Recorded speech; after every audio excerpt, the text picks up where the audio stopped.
Israel has approved an expansion of settlements in illegally occupied territory. It creates an additional 906 housing units in the West Bank. It's a year since Israel last approved any new settlement construction. Stephanie Decker has more from occupied East Jerusalem. These two buildings are set to be demolished under an Israeli court ruling. This is the illegal settlement of Beit El, and the ruling is causing a lot of anger. The settlers have been protesting against the decision over the last week, and far-right politicians have joined in, saying Prime Minister Benjamin Netanyahu has implemented what appears to be a construction freeze in the occupied West Bank. But now the Israeli government has announced more than 900 new units will be approved in various settlements, including here in Beit El.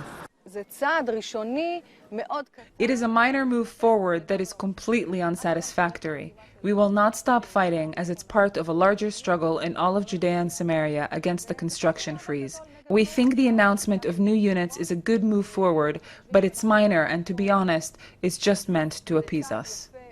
Some say Netanyahu is bowing to settler pressure, but those who document settlement policy say the notion of a construction freeze is wrong. We did not see any freeze in settlement activity in the last year.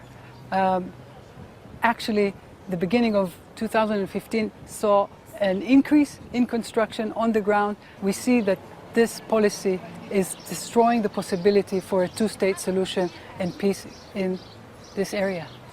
And that's what Palestinians say too, that settlement construction is one of the biggest obstacles to achieving a Palestinian state. There are around 350,000 settlers in the occupied West Bank and around 200,000 here in occupied East Jerusalem.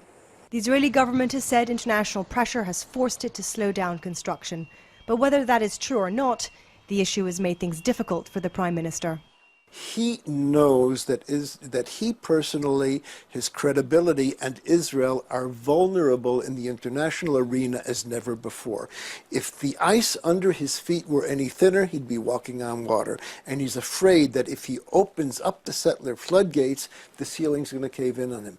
On the other hand, he's never been so vulnerable domestically, because every neurotic member of his coalition can bring him down. Palestinian officials tell us that a complete settlement construction freeze is a requirement to resume peace talks. But this latest announcement will do little to convince them that Netanyahu's government is serious about returning to negotiations.